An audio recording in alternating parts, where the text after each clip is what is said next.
It was pouring that morning, the kind of cold, relentless downpour that makes the air itself heavy.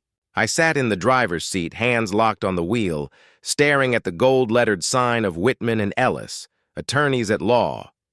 My name is Camille Bennett. I'm 37 years old, and today I'm walking my mother into the room where my grandmother's will is about to be read. Grandma Margaret Bennett died just 4 days ago. I had told myself I was ready, smoothing down the lapels of my Marine Corps dress blues, whispering steady words into my own reflection. But I didn't feel steady. Margaret Bennett wasn't my mother by blood, but in every way that counted, she had been the one to mother me. She had been the quiet listener, the steady presence when my marriage crumbled, and my own father turned his back on me. I finally pushed open the car door. That's when I saw him. My father, Richard Bennett, stood under the wide overhang in his immaculate navy suit. And then I saw her, Sierra James, 27, the Mistress, in a black dress that clung like a statement. In her arms, she held a swaddled newborn. My stomach lurched. Sierra leaned into him, smiling at me across the rain-slick marble, too bright, too polished, edged with triumph. I tightened my grip on Mom's arm. Together, without a word to him or to her, we walked past. The glass doors slid open.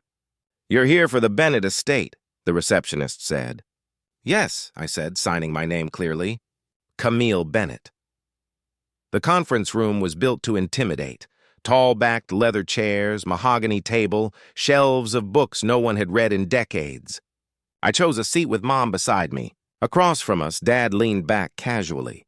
Sierra nestled beside him, that infant in her arms, her smile like glass catching light. Mr. Harold Whitman entered with a leather briefcase. "Thank you all for coming. Let us begin." Just before he opened the folder, I saw it. A smaller envelope, cream-colored, my name written across the front in Grandma's unmistakable script. Whitman began with the legal preface, the formal language of wills. As he read through assets and provisions, I drifted to memories of Grandma's sunroom, spring afternoon light spilling across the braided rug. "You look like you're trying not to breathe," she had said. Quiet and small are not the same. Some people know the difference. Some people like to pretend they don't. "There is also a bequest memorandum," Whitman said, "directing that certain letters and personal journals be entrusted to a named recipient." Sierra leaned forward. "To whom?" Whitman's gaze lowered to the envelope with my name. "Let the record reflect," Whitman said, "that the sealed letter will be read after all provisions are disclosed." Dad exhaled sharply. Margaret never liked theatrics. "She was a woman of order." "She was," Whitman replied, "which is why we will honor her order of operations." Whitman drew in a breath and began. "To my beloved son, Richard James Bennett, I leave the portrait of his late father." Dad blinked, then leaned forward. "The portrait?" "To Miss Sierra James, no specific bequest is made." Sierra's fingers froze around the baby's blanket. "And to Camille Ann Bennett, I leave the entirety of my estate. This includes the residence at Beacon Hill, the lakeside cottage in Vermont, all investment accounts, all heirloom jewelry, and any remaining physical or digital assets." My heart thudded. I sat frozen. Across from us, Sierra's face drained of color. "This is absurd," Dad snapped. "Margaret would never." "This document was signed and notarized 6 weeks prior to her passing," Whitman said calmly. "It was executed in accordance with Massachusetts law." Sierra broke in, voice rising. "She told us that Logan would inherit. She said the family name had to carry on." "The will makes no mention of an heir by that description," Whitman said. "Should Mrs. Bennett decline the inheritance, all assets will transfer to the Willow Creek Literacy Foundation." "This is unacceptable!" Dad shot up from his chair. "My mother would never choose—" "She did," Whitman said, cutting him off. "And she chose clearly." Mom's shoulders began to shake. She pressed a trembling hand to her mouth, her whole body bending forward. She broke down, crying because, for once, she didn't have to be the one swallowing silence. "This," Whitman said softly, resting his hand on the cream envelope, "is where Mrs. Bennett's voice will be heard." He set the opener beneath the cream flap. The tear was soft and final. He began. "My dearest Camille, if you're hearing this, I'm in the sunroom in my mind, chamomile in the good china. I picture your hands folded the way you do when you decide not to tremble. I know that look. I wore it once, I'll be plain. I did not do what I did to hurt Richard. I did it because I can no longer protect a version of him that only lived in my hope. He chose charm over honesty, control over kindness, performance over truth.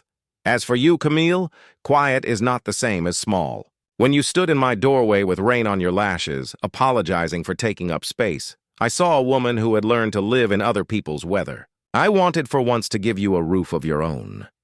I know about evenings in a house where your name had to ask permission to be spoken. I know about the perfume that wasn't yours and the trips explained with a smile. I know you were called dramatic for noticing. I am old enough to say what younger women are punished for saying. It was not in your head. Richard, charm is not character. Applause is not love. Control is not care. There is a portrait of your father in the study. Take it. As for the rest, I am putting it in the hands that never asked. Camille, houses and accounts are poor substitutes for courage.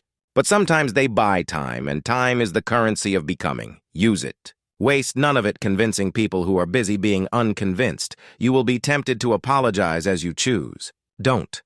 The people who love you won't require a receipt. When your father tells a story about legacy, remember legacy is a verb. There's a pie recipe behind the flour in the second cabinet. It isn't very good. Add more butter. Don't keep my teacups on a shelf. Drink from them. Let them chip. That is how you know a thing has lived. Quiet women carry heavy truths. Set them down where they can rest. Yours unabashed, unafraid, Margaret. No one applauded. The rain eased. My mother wiped her cheeks and let out a tiny laugh tucked inside a sob. Mrs. Bennet asked that this be given to you, Whitman said, holding out the page. I took it with both hands. This is theater, Dad said, voice raw. It is a will, Whitman said, and a letter. Sierra stood so fast her chair scraped. You won't get away with this. We'll contest. You can try, I said. You'll lose. They left without looking back. Outside, the air smelled of wet stone. I opened the umbrella and tilted it over my mother.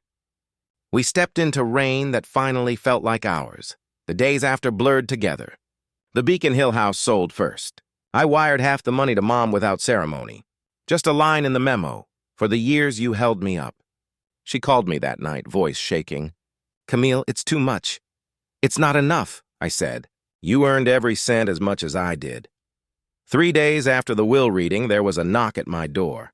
My father stood there, damp suit, hair flattened by drizzle. He looked smaller. Camille, we need to talk. We don't, I said. I didn't know she would leave it all to you. She didn't see it that way, I said. His eyes narrowed. You'll give it back. You'll do the right thing. The right thing? You mean hand it over so you can parade it around while Mom sells her wedding china to pay the bills? He took a step closer. I don't have anything left, Camille. The business is failing. Sierra's gone to Austin with the baby. She doesn't even answer my calls. His voice cracked. I just wanted to see if you still cared. The woman who used to beg for your approval, she's gone. She died the night you called me an embarrassment for wearing this uniform. You don't get her back. I don't know who I am without you, he admitted. That's not my problem, I said softly. That's your work to do. When I didn't waver, he nodded once and walked into the rain. I closed the door and exhaled. For years, I had believed healing would come when he finally apologized.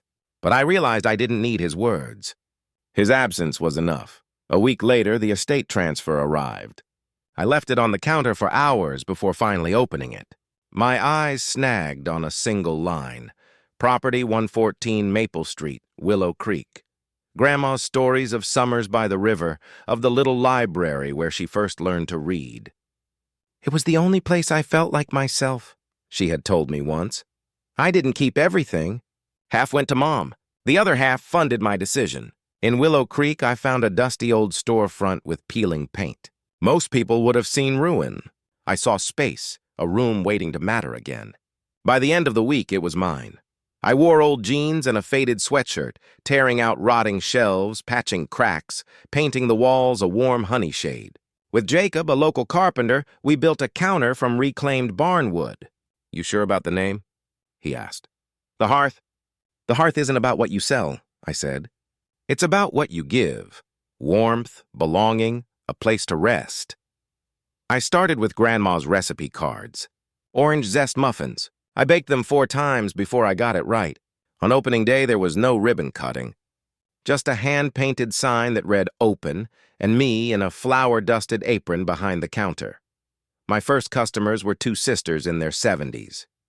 "You make this?" one asked. "Yes," I said. She took another bite, closed her eyes. "Tastes like something worth staying for." It was a Thursday morning when he came again. Dad stepped inside, shoulders slumped, hair unkempt. "You did all this?" "Yes," I said. "It's beautiful." "Camille, I'm sorry. I've lost everything." "You still have something," I said. "What?" he asked. "Consequences." He lingered, hoping for a lifeline. I didn't throw one. Finally, he turned and left. That evening, I set a warm muffin in front of Mom. "More butter this time," I said with a smile. She broke it open and laughed through her tears. She'd be proud. I believed her. I believed it myself.